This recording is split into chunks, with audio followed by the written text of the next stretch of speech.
strateginya saya kasih nama Abizar Josh. Disiapkan itu tidak hanya siswanya, tapi gurunya juga disiapkan. Metode hipnotis yang efektif itu seperti apa? Nah, saya punya strategi untuk bapak-bapak dan ibu guru semuanya. Strateginya apa? Strateginya adalah Abizar Josh. Sekali lagi, strategi untuk menerapkan metode hypnoteaching dalam proses belajar mengajar adalah dengan strategi Abizar Josh. Seperti itu. Oke? Ingat-ingat ya, apa tadi Bapak Ibu? Abizar Josh. Gampang kan? Abizar Josh. Abizar Josh. Oke? Nah, apa sih Abizar Josh itu sebetulnya? Arti daripada Abizar Josh itu adalah suatu strategi yang sangat mudah diterapkan ketika guru menggunakan metode hypnoteaching dalam proses belajar mengajar. Sehingga apa? Sehingga prestasi siswa dapat berkembang secara optimal. Oke? Cara mudah menerapkan metode hypnoteaching dalam proses belajar mengajar dengan strategi Abizar Josh hanya apa? A-nya adalah afirmasi dan visualisasi yang positif, itu A-nya. B-nya apa? B-nya bercanda dengan riang dan gembira. I-nya apa? Intonasi suara dan body language yang tepat. Z-nya apa? Zoom dari sisi yang positif-positif saja. Sekali lagi, zoom dari sisi yang positif-positif saja. Yang negatif diabaikan. Ya. A-nya apa? Alpha stick dikondisikan. Kondisi gelombang otak alfa ini kita kondisikan, seperti itu. R-nya apa? R-nya adalah rangsang pemahaman siswa. Oke? Atau audiens. Oke? Josh, J-nya apa? Jadikan diri kita seorang figur otoritas. O-nya? O. Olah penggunaan kata tapi setelah kalimat negatif. O yang kedua, olah penggunaan kata karena setelah kalimat positif. S-nya apa? Sentuhan anchor. A. Abizar Josh. A hanya apa? Afirmasi dan visualisasi. Ini dilakukan kapan? Dilakukan sebelum proses belajar mengajar dimulai. Apa sih itu afirmasi? Afirmasi itu bisa diucapkan secara sendiri maupun bersama-sama dengan betul-betul meresapi dan menghayati tiap kata yang terucap. Dengan afirmasi, maka otak akan memaksakan diri untuk mencari jalan bagaimana mewujudkan sesuatu yang tidak mungkin menjadi mungkin, sehingga ide kreatif muncul dengan sendirinya.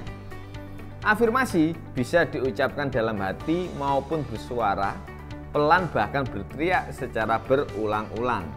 Maka dari itu, bapak-bapak dan ibu-ibu sekalian, silahkan berafirmasi yang positif-positif saja. Misalnya, kelas ini adalah kelas yang sangat aku harapkan.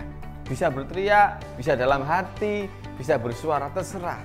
Yang penting apa? Yang penting afirmasi yang positif.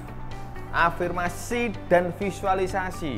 Jadi Bapak Ibu sekalian, bayangkan kelasnya sangat menyenangkan, suatu kelas yang betul-betul dambaan, suatu kelas yang sangat luar biasa, yang betul-betul sesuai dengan harapan kita. Jadi kita bayangkan, setelah kita bayangkan, kita kunci dalam hati kita. Kelas ini adalah kelas yang sangat luar biasa. Kelas ini adalah kelas yang sangat aku harapkan. Saya sangat senang ketika saya mengajar di kelas ini. Saya sangat senang ketika saya mengisi pelatihan ini. Saya sangat senang saya bisa berbagi topik dengan peserta yang akan saya hadapin hari ini. Jadi betul-betul diafirmasikan, dikatakan, diucapkan berkali-kali di dalam hati. Oke?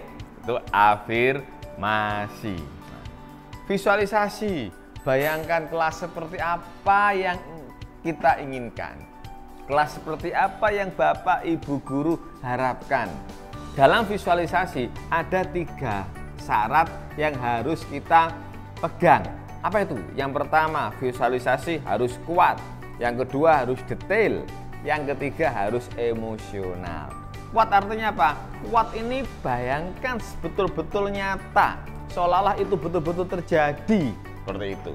Yang kemudian yang kedua detail. Syarat yang kedua adalah detail. Apa itu? Terperinci satu persatu. Suasana kelasnya bagaimana, cuacanya bagaimana, hiruk pikuk dalam kelas itu bagaimana, hiruk pikuk dalam pelatihan itu bagaimana, dalam seminar itu bagaimana pesertanya. Betul-betul dibayangkan secara detail. Dan yang syarat yang ketiga adalah secara emosional. Apa itu? Melibatkan perasaan seperti apa yang ada. Jadi dirasakan betulan harapannya itu seperti apa, suasananya, udaranya bagaimana, rasa senengnya itu seperti apa. Jadi dirasakan. Oke, syarat visualisasi ada 3. Apa itu? Kuat, betul-betul nyata, detail, terperinci satu persatu, emosional, melibatkan perasaan seperti apa yang kita harapkan. Oke? Lanjut. B. Abisar. B-nya apa? Bercanda riang gembira. Kapan dilakukan? Saat proses belajar mengajar. Jadi sebelum proses belajar mengajar, proses belajar mengajar, maka Bapak Ibu wajib afirmasi dan visualisasi. Nah, saat proses belajar mengajar, apa yang dilakukan? B. Apa itu? Bercanda riang dan gembira. Mengapa? Karena hipnosis Bapak Ibu, gelombang alfa ini bisa terjadi itu karena kita dalam kondisi 4 hal. Yang pertama adalah dalam kondisi senang, dalam kondisi gembira, dalam kondisi rileks. Yang kedua adalah dalam kondisi lelah atau capek. Yang ketiga dalam kondisi bingung. Yang keempat dalam kondisi kaget. Jika orang mengalami 4 hal ini, maka orang ini akan mudah disugesti, dihipnosis, seperti itu. Oke, karena gelombang otaknya sudah turun menjadi gelombang alfa dari gelombang beta. Maka dalam proses bercanda riang gembira ini, seseorang akan dibawa tanpa disadarinya ke level kesadaran tertentu, yaitu dari gelombang beta menuju gelombang alfa. Lalu diberikan sugesti atau informasi atau pelajaran. Sehingga apa? Sehingga sugesti, informasi atau pelajaran itulah yang kemudian masuk ke dalam pikiran bawah sadar. Oke? Lanjutkan ya. I. Intonasi suara dan body language yang tepat. Kapan ini terjadi? Di saat proses belajar mengajar. Bapak Ibu sekalian yang sangat saya hormati, pengaruh dalam komunikasi, pengaruh dalam memasukkan ide ke dalam pikiran bawah sadar kita, bahasa verbal, pengaruh verbal kita, keilmuan kita, itu pengaruhnya hanya 7% ternyata menurut penelitian. Ya. Sedangkan cara kita menyampaikannya, cara kita mengatakannya, intonasi kita, keras lemahnya intonasi kita dalam berbicara kepada seseorang, itu tingkat pengaruhnya agar bisa masuk ke dalam pikiran bawah sadar seseorang, tingkat pengaruhnya ini 38%. Jadi intonasi ini lebih besar pengaruhnya, senilai 38% daripada bahasa verbal kita yang hanya 7% tadi.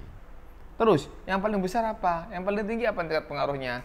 Yang paling tinggi tingkat pengaruhnya adalah pengaruh body language kita, gerak tubuh kita, mimik muka kita, pakaian kita, penampilan kita. Ini tingkat pengaruhnya ini 55%. Jadi dalam proses komunikasi, dalam proses memasukkan informasi ke dalam pikiran bawah sadar, ini dipengaruhi oleh intonasi dan body language sebesar 93%. Seperti itu. Nah, kemudian Z. Abisar. Abisnya sudah, sekarang Z. Z-nya apa? Z-nya adalah zoom. Zoom dari sisi yang positif. Kapan dilakukan? Saat proses belajar mengajar. Jadi kita semuanya, para pengajar, para pendidik, khususnya para bapak dan ibu guru yang sangat saya hormati, yang sangat mulia ini, ayo kita ini fokus pada hal yang positif-positif saja. Mengapa? Karena ketika kita fokus pada hal yang positif, itu akan memberikan energi yang sangat luar biasa bagi diri kita ketika kita mau mengerjakan sesuatu. Oke. Fokus pada hal yang positif juga akan memberikan kita dampak yang sangat baik, seperti percaya diri, suasana hati yang sangat mendukung, damai, ya kan? Terhindar dari depresi, terhindar dari stres, terhindar dari hipertensi, dan lain sebagainya. Jadi, ketika dalam proses belajar mengajar, saya paham bahwa kadangkala ada siswa yang mogok, ada peserta yang mogok, yang sulit diatur. Tapi maksud saya adalah, ayo kita semuanya fokus pada siswa yang baik, siswa yang mau mendengarkan kita, siswa yang antusias dengan kita. Jadi apa? Jadi kalau kita fokus pada siswa yang antusias pada kita, maka kita pun juga akan antusias. Ketika kita antusias, maka secara tidak langsung antusias itu menular. Sehingga siswa-siswa tadi, siswa lainnya yang tidak antusias dengan kita, maka akan tertular dengan antusias kita. Sehingga apa? Sehingga kelas itu nanti akan menjadi kelas yang sangat menyenangkan, kelas yang sangat menggembirakan, kelas yang sangat kita harapkan seperti itu. Oke? Jadi misalnya ada 50 siswa yang fokus pada kita, yang perhatian pada kita, yang antusias pada kita cuma 5. Apa yang kita lakukan? Yang kita lakukan adalah kita lihat yang 5 itu tadi. Kita zoom, set, kita berbesar saja. Kita fokus saja pada yang kelima ini. Kalau energi kita sudah kuat, baru kita sebarkan ke yang lainnya. Energi kita lemah, fokus lagi pada siswa yang 5 tadi, seperti itu. Syukur-syukur yang positif itu banyak. Sehingga apa? Sehingga zoomnya jauh lebih mudah daripada nge-zoom yang kecil tadi. Kecil sedikit itu kan jauh lebih mengeluarkan energi. Tapi intinya apa? Intinya adalah fokus pada hal yang positif-positif saja. Nah, ketika saya bicara masalah fokus ini, saya berbicara tentang zoom dari sisi yang positif ini, tidak hanya dari faktor siswa saja, faktor udara. Jadi panas ya, itu akan mempengaruhi kita, juga mempengaruhi siswa. Kalau cuaca panas, misalnya kipas anginnya mati, apa yang dilakukan oleh guru? Wah, kipas anginnya mati ya? Asik ini, kita akan sehat karena kita belajar sambil berkeringat, dan keringat itu menyehatkan karena mengeluarkan racun-racun dari dalam tubuh kita. Seperti itu. Paham ya teman-teman, bapak-bapak dan ibu guru sekalian? Intinya zoom dari sisi yang positif-positif saja saat proses belajar mengajar. Oke? Selanjutnya, alpastik dikondisikan. Kalau kita berbicara dengan siswa kita, maka letakkan kata-kata positif setelah kata-kata tapi.